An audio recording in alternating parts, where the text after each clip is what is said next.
All right, people, time to wash the Brewster. Let's try to do this correctly this time, because last time I messed it up with the audio.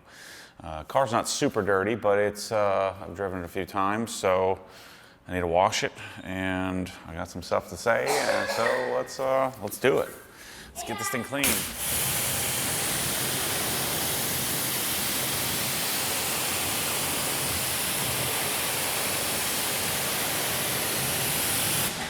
Oh man, those wheels are beating up nicely.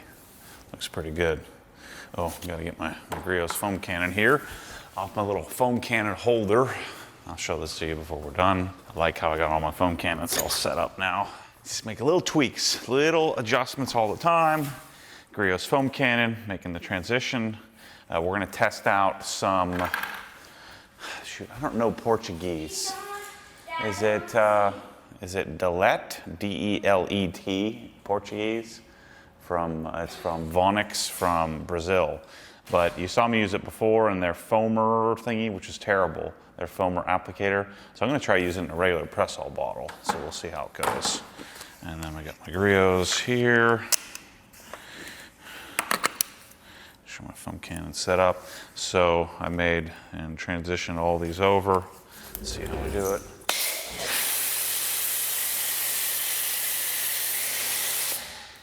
Boom. I actually just washed my bikes. I did that a little earlier. Washed the bikes, made a steak, took a few minute nap, and now I'm out here doing the job. Washing the car. I'm about to head to Murrieta, California, and then I'm there for a day. I'm going to visit Waterstone. About the Adam LZ project, and then whatever future projects that I come up with.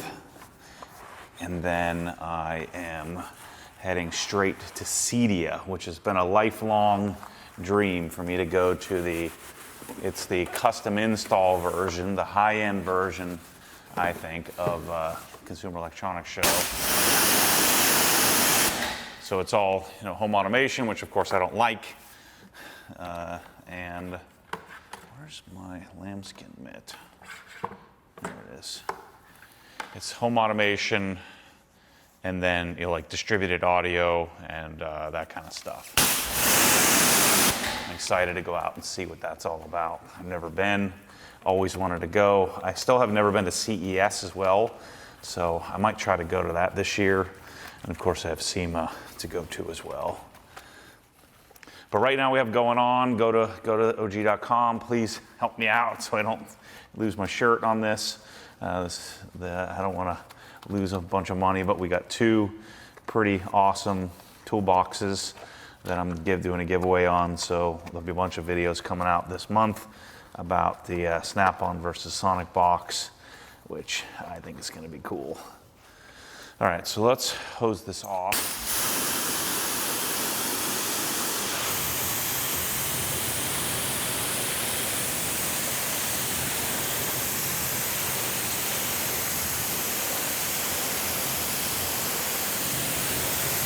So this is still the lower pH brake buster I have in here, I think. And then let's see how this does without foaming it up. I'm gonna prime the bottle. This is a new one. This might have been a bad sprayer. Let's see.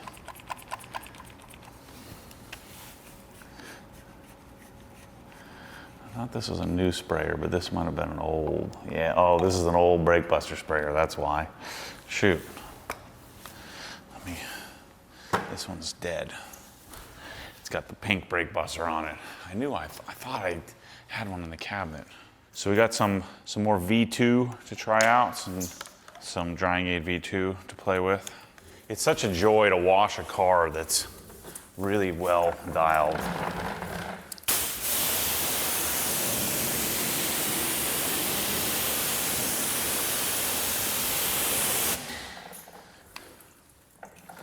I would still generally choose to not have paint protection film if I have the choice.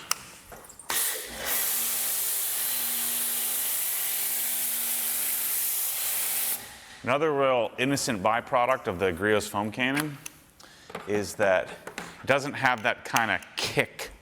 So as soon as I hit it with water, the product immediately works. Like it doesn't have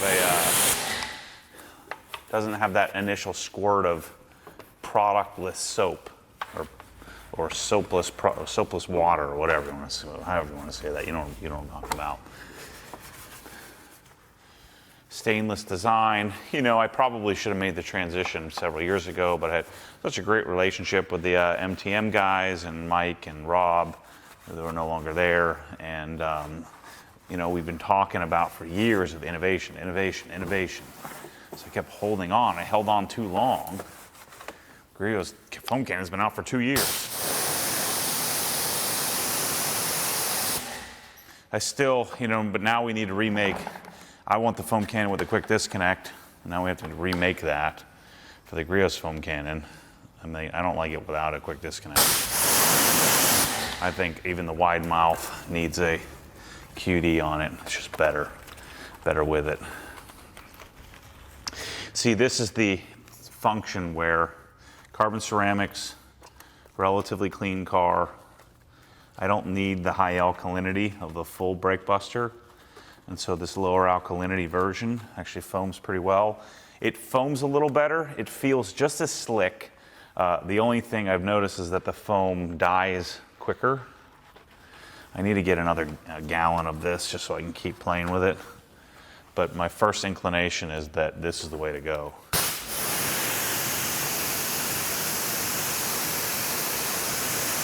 You know, lower alkalinity, especially for all of us now that we have like great wheel coating.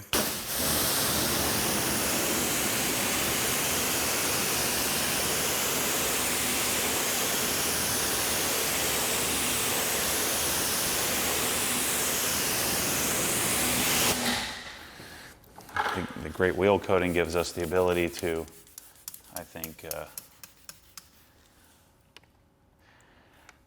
all slick.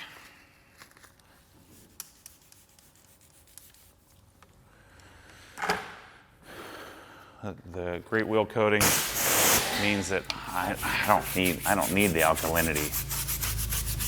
I don't think any of us do now.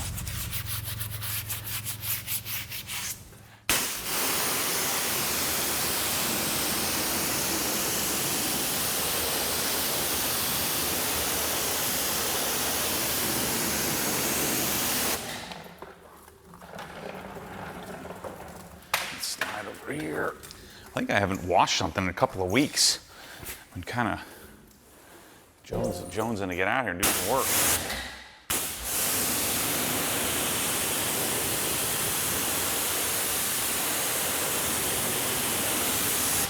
It'll make me feel good heading on a trip knowing my GT3 is clean.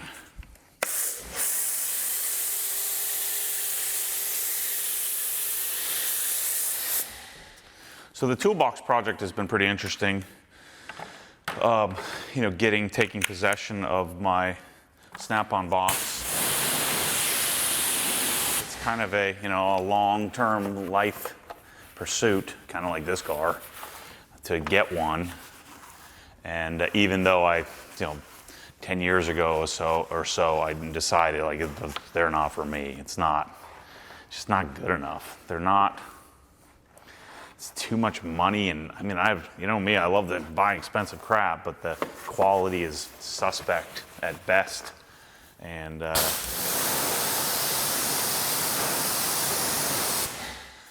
think for $3 or $4 grand, I think that box makes sense, but not for 11, 12.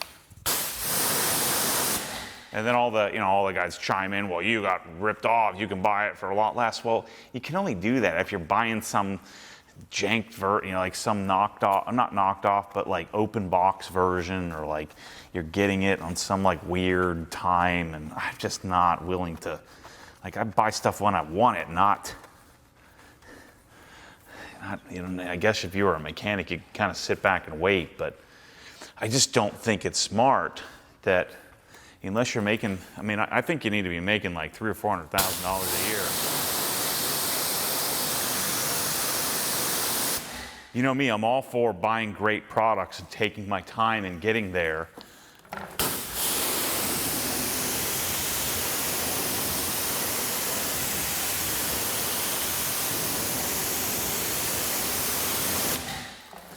You know, wait, get a Krenzla, wait, start with Sabre cabinets, wait, and do better products.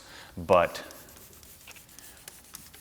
if you're a mechanic, I mean, how much does like a super high level, like Porsche, high volume, really on it, really expert level guy make? 150K? You don't make enough, I think, to be able to swing the cost of an $11,000 toolbox. And actually mine's too small.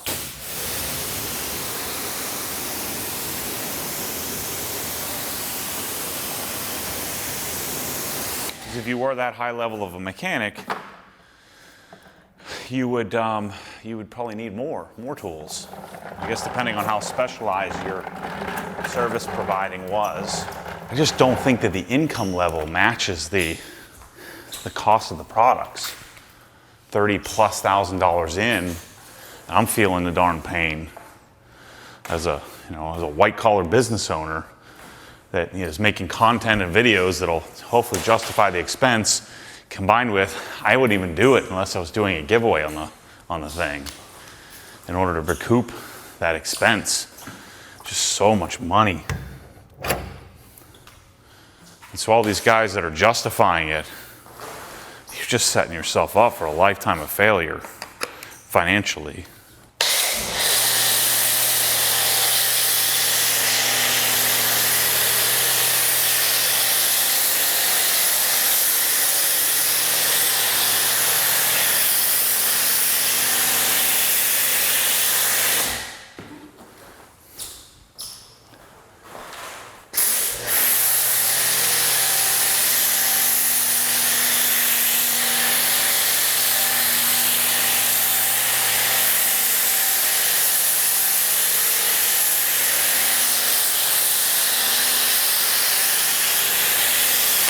So this is built hammered touchless, undiluted, and the foam cannon. So I've got to start working on some metering and using the Griot's tips to meter this stuff.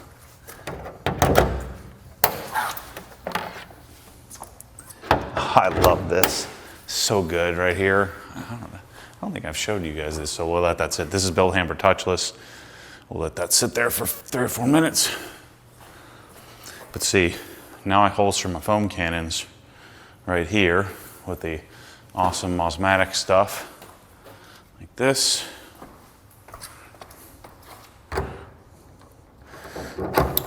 So I got GSF ready, got my wheel cleaner, got my touchless or my pre-rinse ready to go, and I got them all here set up. Of course, if you're here for the first time, because of the Brewster, this is the dual Krenzla setup, so dual K1322, all my press-all bottles. The CR is going to have to go, so we're working on developing a new solution. And then we got our bucket filler here, 24-inch bucket filler, just 48 inches off the ground, and then the OG bucket package. And this is the delay. Portuguese guy. These guys can help me out, or the guys that can speak Portuguese. And there's version 2.0 of the drying gate we're going to play with here in a minute. So, from what I understand, there's Built Hammer maybe looking for representation in the U.S. So I'm going to be working on that hopefully in the next months to come, but I'm not sure. Not sure about that, so hopefully I can make this available to you guys. I had them send me a bunch of it just to try out to see if I was going to be interested in this. So I actually had a pallet of stuff come over, Atomac and stuff like that. Of course, we won't use Atomac on this because we've got the carbon ceramics.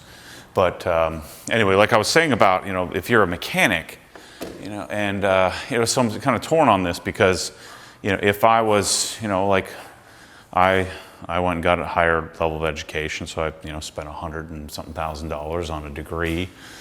I came out with 70,000-ish in debt when I was, now that was, probably the equivalent of double that today, because I figured this was what, 2002 is when I graduated, so you're 21 years ago, and we've probably, higher education's at least doubled, if not tripled. So it would have been as if I'd come out with $200,000 in debt in today's dollars. And so I came out with $70,000 in debt, a degree in electrical engineering. That degree landed me a job at Merrill Lynch. Without that degree, I don't think I would have gotten that job so young at age 24. And I certainly could have sold electronics without that degree, but the whole point of engineering is it taught me to solve problems. And if you go in the trades route and you become a HVAC technician or a advanced certified sort of a mechanic of some sort, you're going to come out with some debt, but you're going to hopefully invest in your education. But I think most guys that get into repairing cars and get into the world of the main purchasers of Snap-on tools, I think the vast majority of them, kind of like most of you detailers, most of you kind of fall into it, out of necessity. You need a job, you kind of fall into it, and then you kind of work your way into it. It's generally not, being a mechanic, being a service provider like a detailer. That's generally not I'm going to set out to do that. HVAC technician, plumber, things like that. The trades, oftentimes you kind of have somebody in the family that gets you into it, or you just kind of fall into it because you need a job. And then hopefully you become, some sort of apprentice and you figure out how to make a career out of it. But generally speaking, your income levels are sort of capped unless you own the plumbing. You build a plumbing supply company, or you own a plumbing service provider business. You own the business. You own the HVAC business. You own the trades business. You own the dealership, or you own the auto body or the paint shop. Generally, unless you're the owner,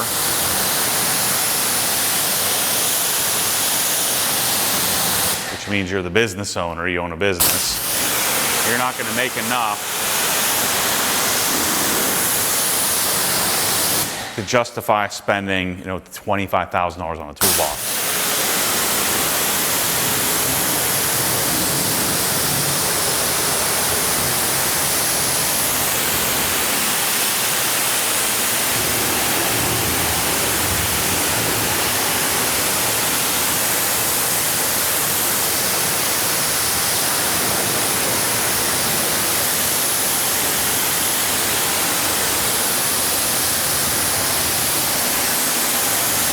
And I'm not talking down here, I'm just talking fact, like simple function here.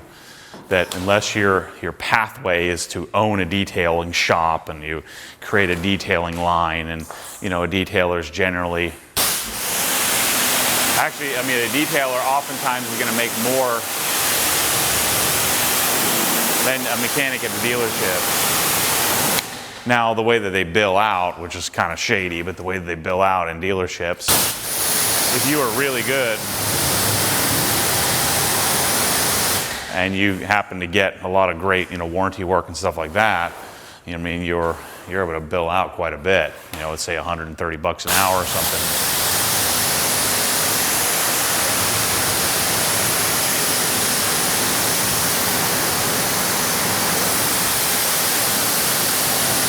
You can make a really nice living,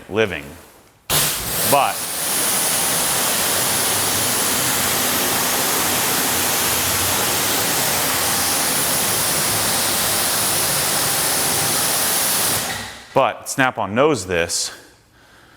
You got to make hundreds of thousands of dollars a year to be able to spend, $40,000, $50,000 in tools. The only reason I was able to come out of debt and come out of school with so much debt is that I had a pathway to make hundreds of thousands of dollars a year.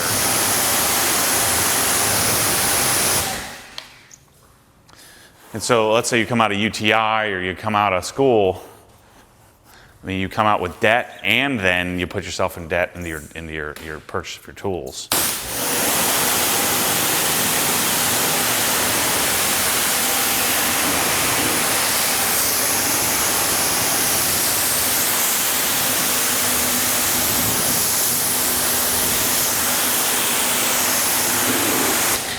all that being said, I'm not really interested in any of that. I'm interested in, do I want a Snap-on toolbox? Do I want to list a tool array? You know, what do I want in my garage? But I've had to kind of figure out, because I've had to figure it out with a lot of products that I now sell or that I'm purchasing personally. I had to figure out, like, what's the purpose of these tools? How can I get in? How can I provide value to the world by understanding how it all works?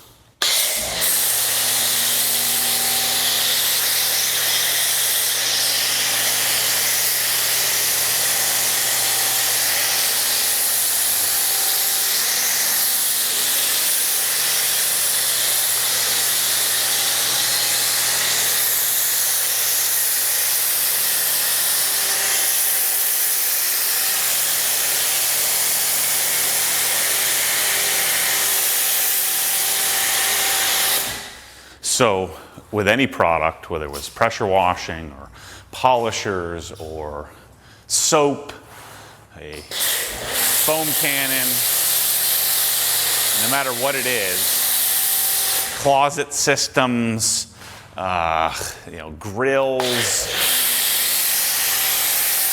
hand tools. In order for me to be able to provide any value to the world, I had to go to school.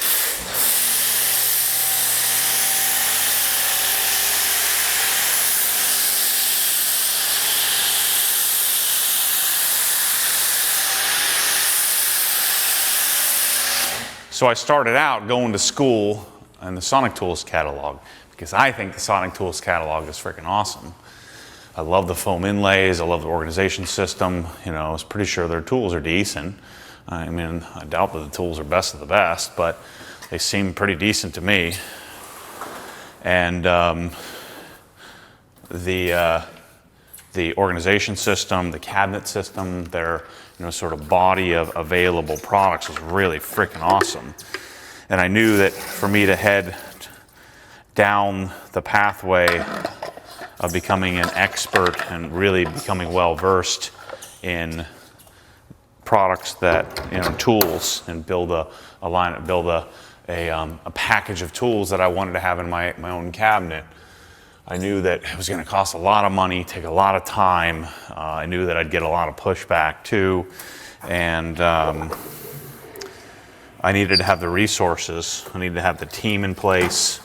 I needed to have the capital to be able to purchase tools. I needed to be able to have the track record, because breaking into the tool space is not nearly as easy as the detailing space was, as difficult as that was at the time, to convince anybody to let me sell anything. Especially if you're breaking into, like, even these stainless shelves. Took me a long time to convince them to let me purchase them and market them and make them available to people. These are T316 stainless, by the way, which I highly recommend you spend the extra money on the T316, because then we don't have a permanent ring that happens to 304 if something happens to leak.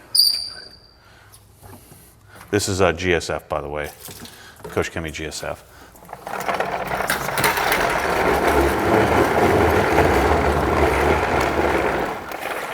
I've gotten to really know the Snap-on game, the Sonic game, the German tool game.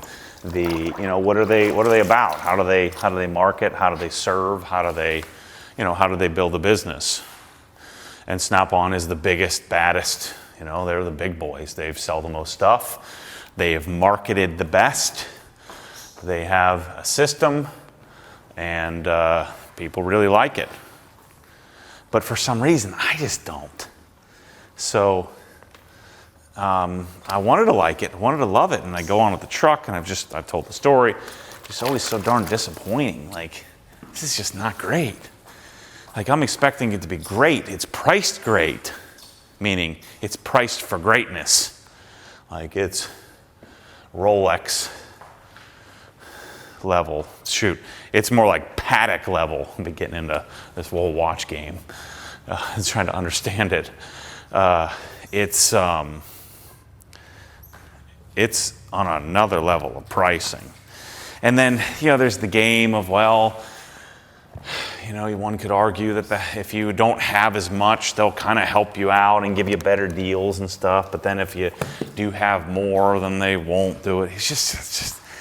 I just hate the game of what is the price? We're playing the whack-a-mole with what is the price? Like, why is the price so not the price?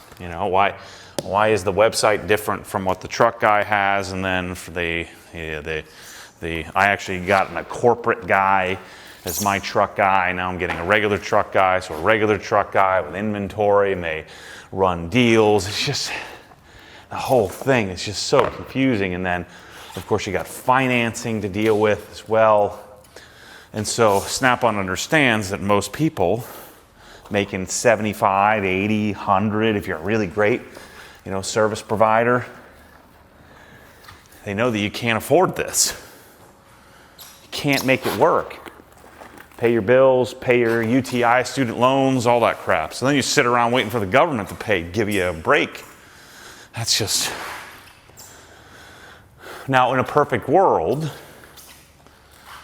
you go to UTI, you get different levels of certification, you're young, you get it done early, much earlier than college, you get it done in a year or so, you come out with $20,000, $30,000, $40,000 in debt, you go to work, you stay at home, you knock it out, you pay off your bills, but then still, how are you going to pay that? Get out of mom and dad's house, barring you didn't knock some chick up and then you've got 2 or 3 kids already. How do you get out of the house and then buy a $40,000 setup? Tools. You can't. Herein lies the problem. And so what do? You finance it. But here's the problem. It's not the best. It's not even great. It's just like decent. That's the rub I have. That's for me. So I've had to go to school to learn all these different tool lines and learn the system. And so the best way for me to do that is to start digging into the catalog and then start buying it and really understanding. Because if I got into this, and if it was just very clear, the Snap-on stuff is hands down the best. There's no question. There's no reason to even consider anything else. That's what a lot of these guys pretend. I'd be like, well, why would I even go down this path? I can't provide any value. Because the Snap-on toolbox is miles above everything else. I'm just going to get one for me. And I'm going to tell everyone else to get one. And maybe I can't sell it, but whatever. I'll find some other products to work on. But it's not the case. This is the problem with most products in the world. It's not exclusive to tools. The people at the bottom of the marketing funnel, the customer, the one getting sold to, in this case, the professional mechanic. So all these tools, they're all marketed to the professional mechanic. And then us consumers, we kind of get the same stuff, We're marketed less because the professional mechanic has to have the tools, needs the tools. The consumer doesn't need the tools, the consumer wants the tools. So we get sort of residually marketed to. But here's been my experience in this, this development or this chasing of professional grade products. The person at the bottom of the marketing funnel is the least educated on the product. They've, been sold, right? And so the marketers and the manufacturers, so the people designing the tools, they may take some feedback But ultimately, that feedback is just a loop. You're going to buy a Krenz 1122 TST or 1322 at TST because I marketed it to you. I'm the marketer. The manufacturer made me aware of what they could make. I then went to them and said, hey, I think that this is what it should be.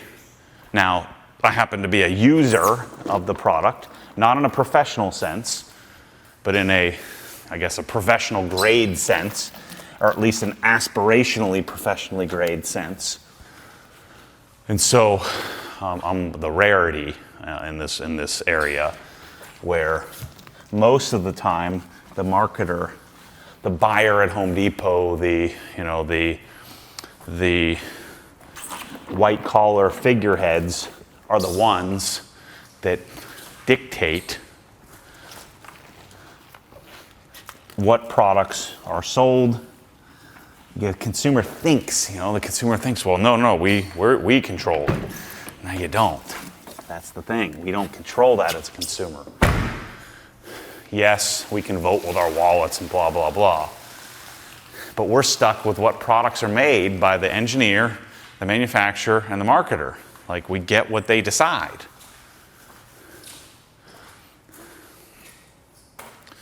And then theoretically, the capitalist system, the free markets, would make the marketer, would make honest people out of the companies making the stuff. Because the free market will have a say in that, well, if you make something that sucks, no one's going to buy it. But, Snap-on classic example, you've been marketed to at the bottom of the marketing, not the bottom of life. Like, it's not that you suck at life. You're just at the bottom of the marketing funnel, the funnel like this, You don't really get a say. And so then what happens is, because you voted with your wallet and you bought the thing, now you have to start justifying it.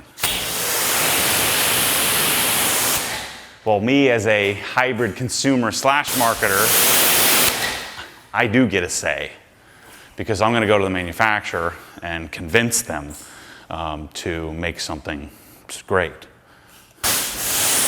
Like the 1322 TST, like this Mosmatic gun, like the Mosmatic fittings, like the Mosmatic wand, the Mosmatic tip, the Cobra Jet hose. What else? Getting Cree to make these lights available to us, the Cox hose reel, the stainless shelves, the press-all bottles, the bucket filler, the buckets. I want to do the same thing in tools. And so the Snap-on game is not it. I can tell you that. I don't want it, personally. And I want to want it. I've wanted to want it. You can believe me if you want, but if the toolbox was hands down great and the tools are the most amazing thing ever, game over. This would be, I'd have a big giant Snap-on array in here, and it's just what I would have. And I'd say, you'll buy it there. Maybe someday I could become an affiliate or something. Or I would become a franchise owner.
This is the part that's really hard to believe. Especially if you've been using tools your whole life, you haven't done as much work as I have. Like, You bought the Snap-on tools because you were marketed them. You were told what to buy, and you bought them. Probably not based on, in most cases, based on any reason other than we all believe, me included, that this is the best.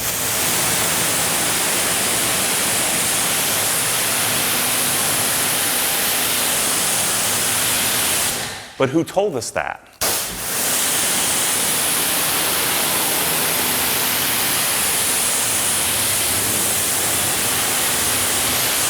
Who told us it was the best? Well, they did, and we believed them. But it's just not true.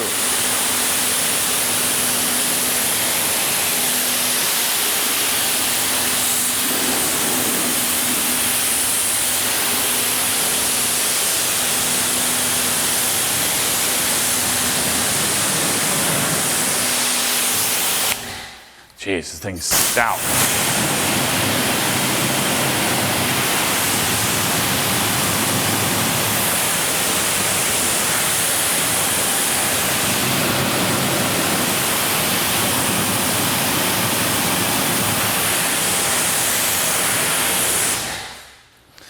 So that's the part that's really tough for us all to stomach, right?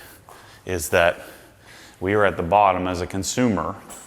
Doesn't matter if you're a professional or not, you're still a consumer, even as a professional. You're still the one that gets, sold something. And so at the bottom of the marketing funnel, we get what we get. We get what's available. We get what they decided. And then hopefully what happens is a bunch of companies go in and they make products too, and then we get to, they have to compete. And that does happen quite a bit.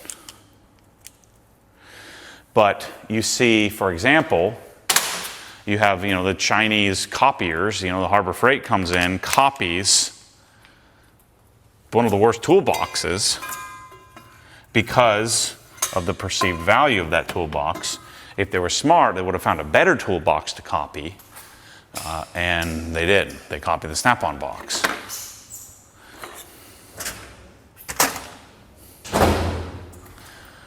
That's why I kept that. I was supposed to keep the press-hold things that go bad. So now here, that's a good example, like press-all. So I'm the marketer, and I'm saying the press-all could be good, or what people are hearing me say, they're not listening to what I'm saying. I'm saying the press-all could be good. It's not yet.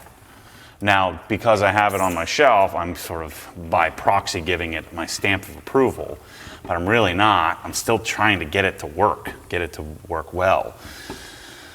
Because there's a perception in the marketplace that no one would pay for an expensive bottle. And we all know that even if it's expensive, it's still going to break. These Krenzel pressure washers still break. This Cox hose reel is still going to break. This Cobra Jet hose is still going to fail. The Mosmatic fittings are still going to fail. It's just the user experience, while it's functioning, to me, is worth the extra investment and the material cost and the cost of developing the product, making it a better user experience. So that's what I want a Snap-on to do. That's how I want them to be, but it's just not. And so they're asking me to pay premium level pricing for best in class times 2 or 3, and it's not even best in class at all in pretty much any category. Yet there isn't a single thing right now that I think they make that's the best. Everything that I've touched from them, I found something that's better. So let me blow this thing off and we'll continue our conversation here.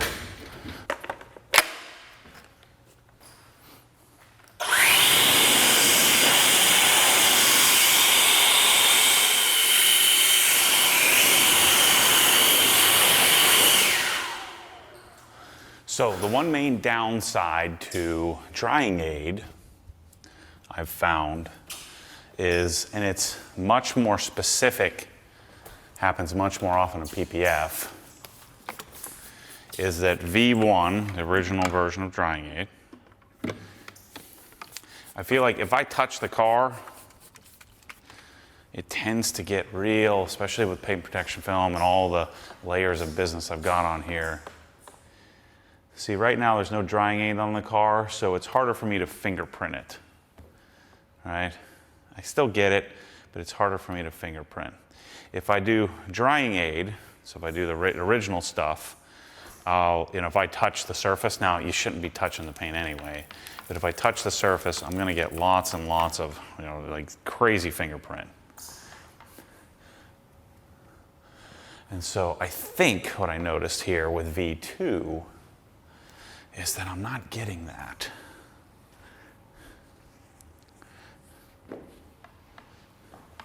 Let's see. So now it's on the surface. Yeah. That's the biggest difference I've noticed. It's a hard thing to even really notice, but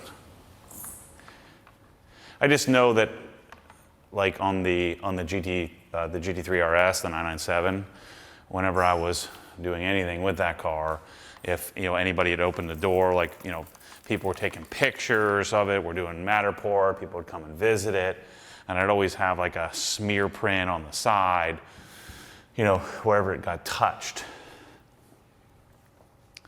And PPF makes it more pronounced than just drying aid on regular coated paint. But it's still, so what I don't know is, what about, one of drying aid's big claim to fame is the depth and sort of wax-like look I get from it that's sort of additive to my coating. So I'm not sure about V2 and how it does there. What's up, bro? Yeah, it's I'm just spraying things off in here, so. Yeah, this looks good. We're gonna take this car for a ride soon, Ryan? So I've driven it 3 times now. What happened with this car, and we'll get back to our bottom of funnel discussion here. What happened with this thing is I was doing really well. I was out driving around, I was going to the gym, started to expand my territory where I wasn't panicking. And then I rushed one day to get this car done, and I went to a friend's house. The gym owners were having a, Memorial Day cookout thing. So I'm like, I want to take the car somewhere. And so I finished the car, just finished coating it finally after it had been sitting in the garage for months. And I think I was just beat up and tired, and I had a total panic meltdown in the thing. And so then I've been kind of not too enthused to drive this. So then I start, once it gets in my head, and it's hard to overcome it.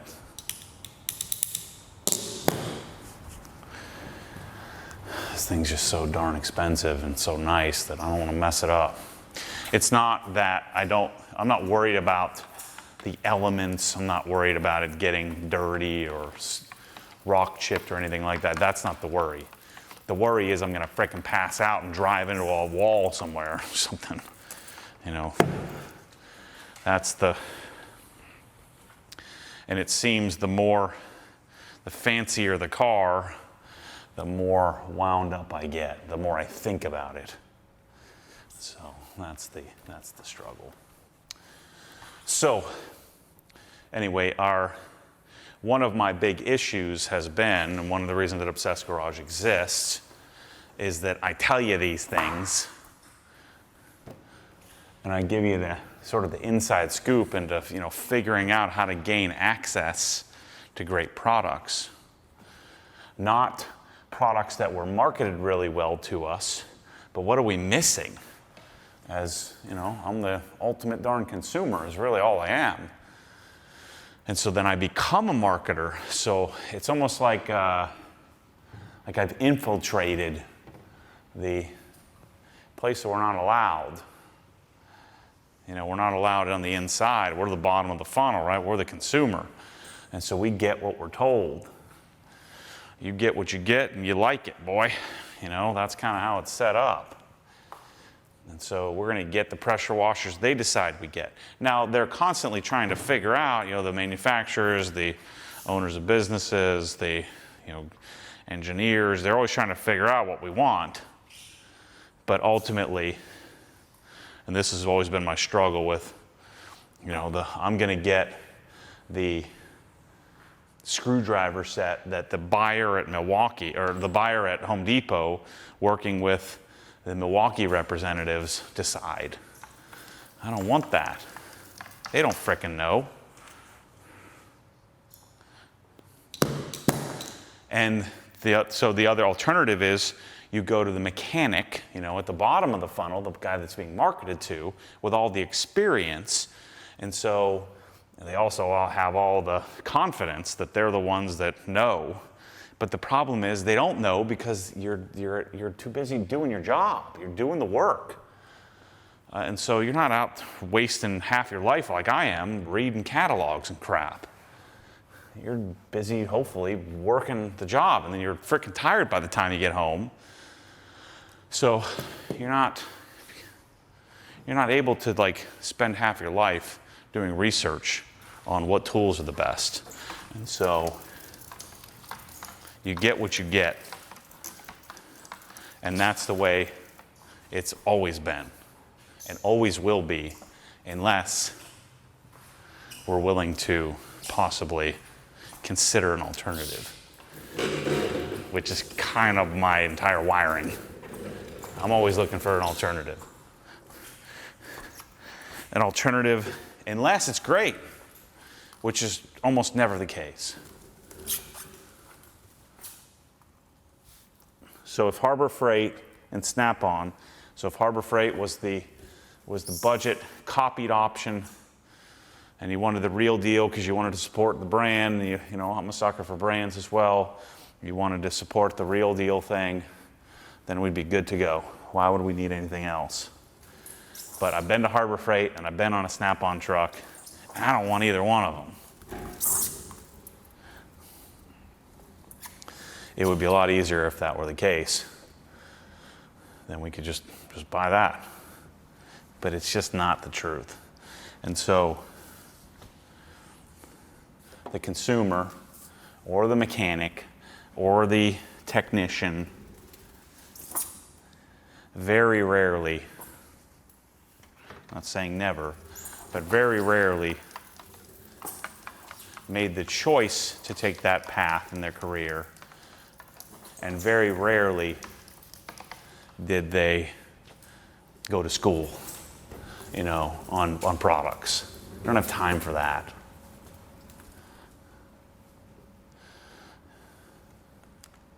If you're a really good technician, you go to school on the thing you're fixing, not on the thing you're fixing it with. And so in the tool space, we have a lot of perceived expertise that just isn't really the right person to be perceived as the expert. Maybe at utilizing the status quo, yes, you know, a long-term, experienced professional could be the best source to ask about the products that have been marketed to them. But ask them about the products that they don't know about. Ask them about the products that they discovered by doing exhaustive research. They're just not the right people to do that because they don't have the right capacity, time and energy-wise, because of how much is required of a practitioner. That's why very rarely, despite the fact that they think this is true, very rarely is the professional detailer the right person to ask about a product. They use whatever's been marketed to them because they're focused on correcting the paint or perfecting the surface. But if you ask them, they believe that they're the top of the funnel. It's just not true.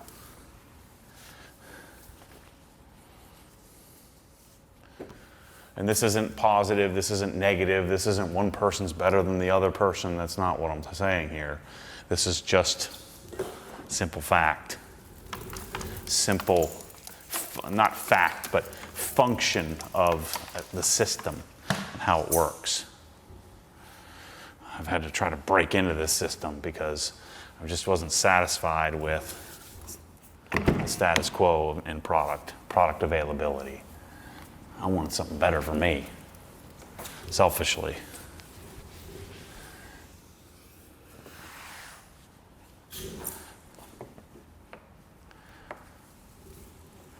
Man, this car is clean.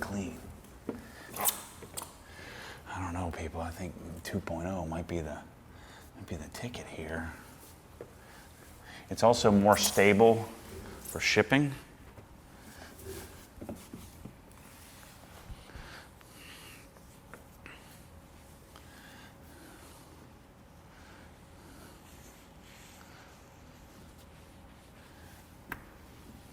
And I think the raw materials are a little less too, which would be great.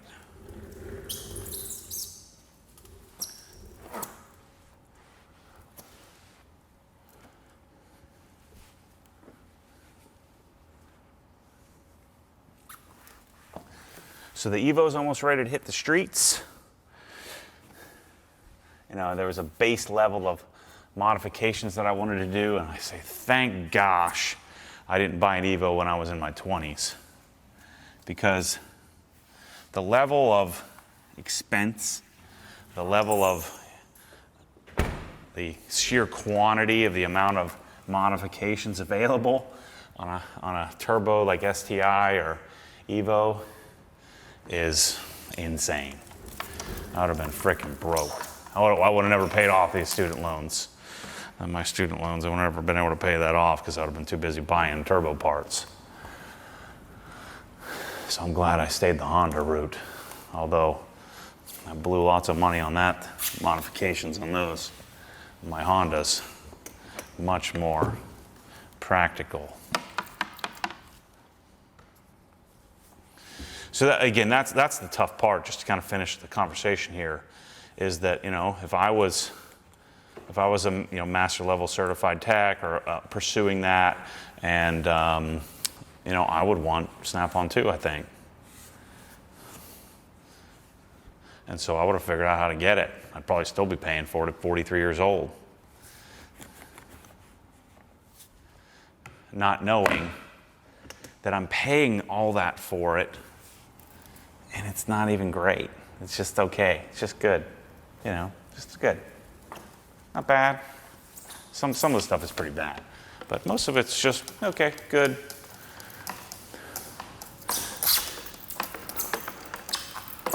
I don't want to pay great for just good. So then the valid argument should be, well, show me great. Well, I'm working on it. I'm going to try to figure it out.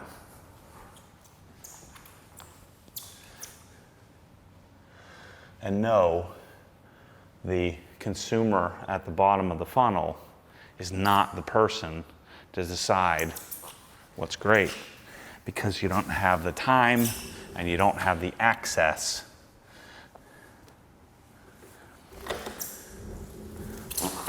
to dig deep enough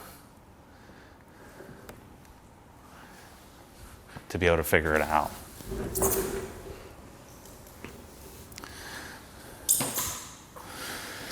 And that's part of the reason why it's, and I've had to sort of analyze this for myself, because I'm like, I'm not a freaking mechanic. I'm not a master certified technician. I'm not an expert at the use of tools, or I'm not a master level detailer. I'm much more proficient in detailing than I would be in as a technician. And so I've had to kind of question, should I even be doing this? There's a little bit of an imposter syndrome there.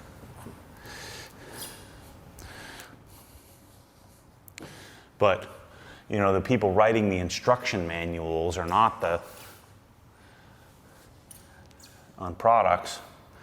Now, granted, maybe they should be, but there's a role inside of the construction and the placing and marketing of great products. There's certain roles inside of it. I feel like I'm creating a role that's missing. At least I feel like it's missing.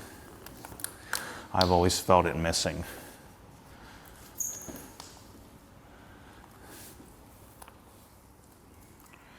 And I've worked really frickin' hard to try to get access into it so that I could then exhibit a little bit of,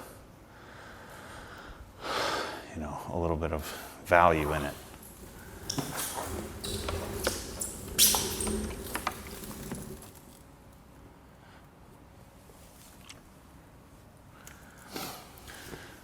So I'm going to Cedia, again, to dig into some more specific products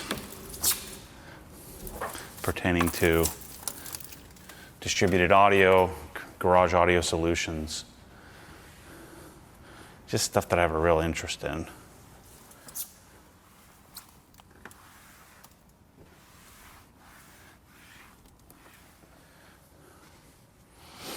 I also, as a prosumer type, I don't like to be excluded. You know, like these Cree lights. We are excluded from buying these, right?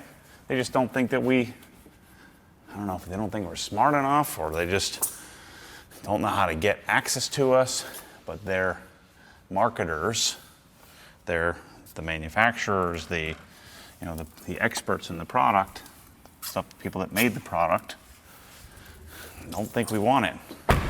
I argue we do. And so inside of the audio world, there's a lot of that going on as well.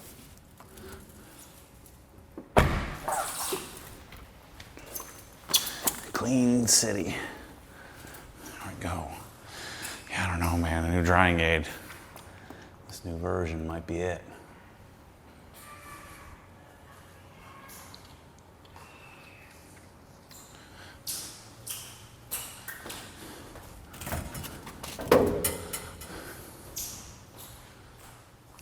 This green makes it so much easier to see if I missed anything.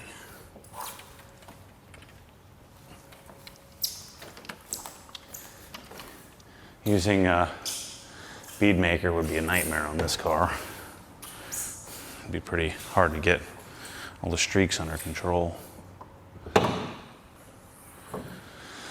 So part of this this experience inside of this world I'm talking about, I'm gonna get a lot of pushback.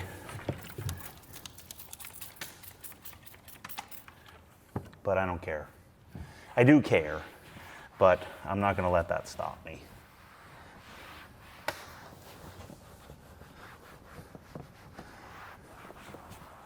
Even just having this conversation, I'm sure there's some people whose blood is boiling.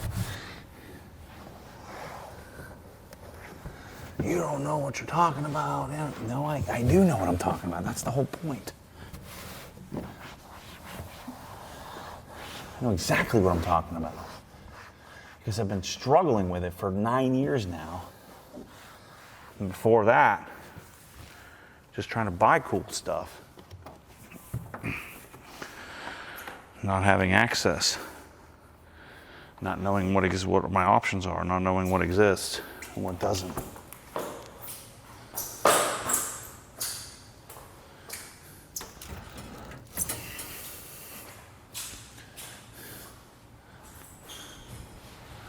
So let's see, all I gotta do is dress the tires, wipe off the wheels, dress the tires.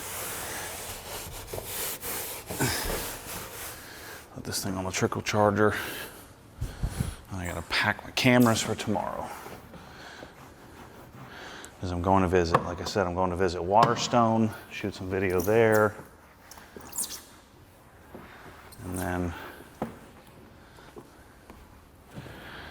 I'm flying directly to Cedia in Denver, which is 3 days. I'm gonna bring my camera there as well. So I'll bring you along on that trip. See what we get into.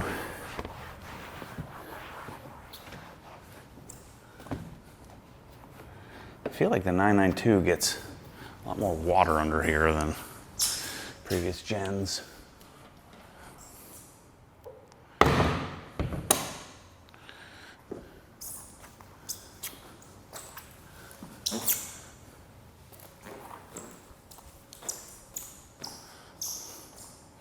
Boom. Okay. So the wheels and tires.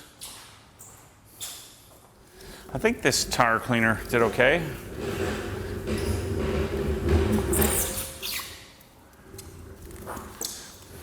Man, this wheel coating is really freaking good, man. Really good.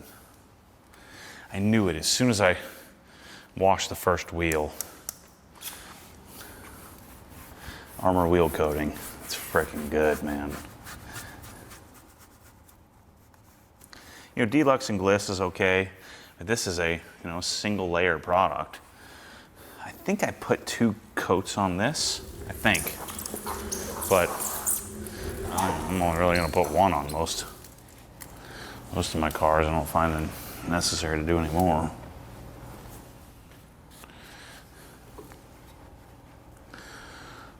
The water behavior is pretty insane. That's not a real requisite for me is water behavior, but it's the wheels are nice and slick, and clearly they're protected.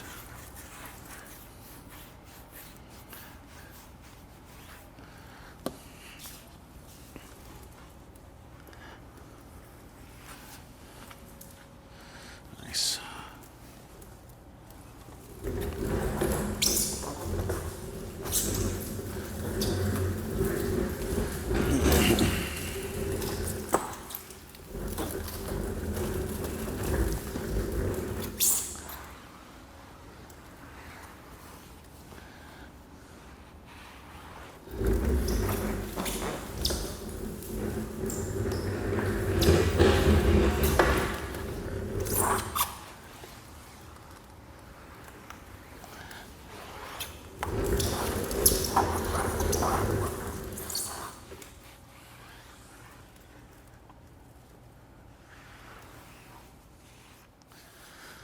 All right, so that's a wrap.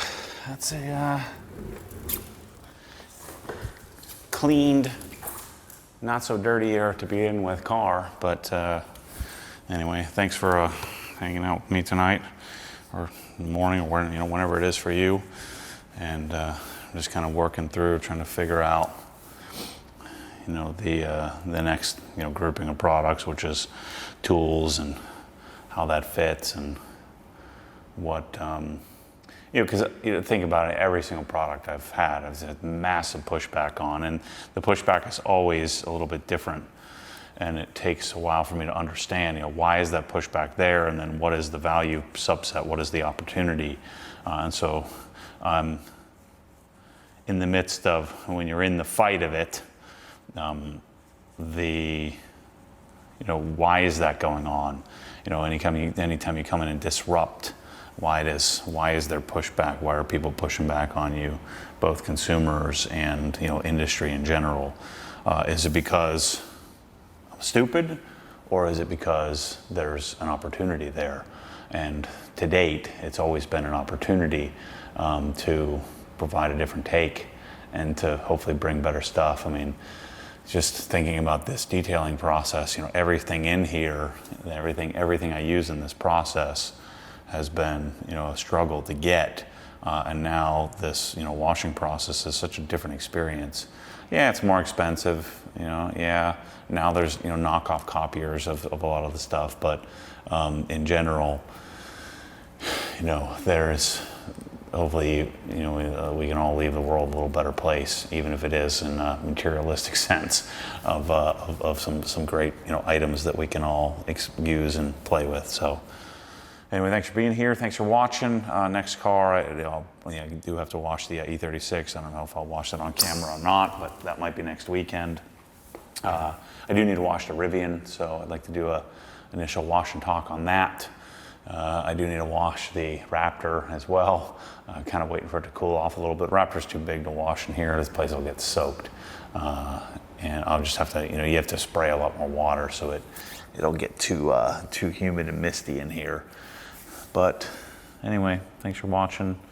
More Evo videos will be up as well. I need a freaking haircut. I'm gonna go have Ryan give me a haircut now. I gotta pack for my trip. And first I gotta run over to the garage and get some camera equipment. So thanks for being here. See you soon. As always, stay tuned for more crazy.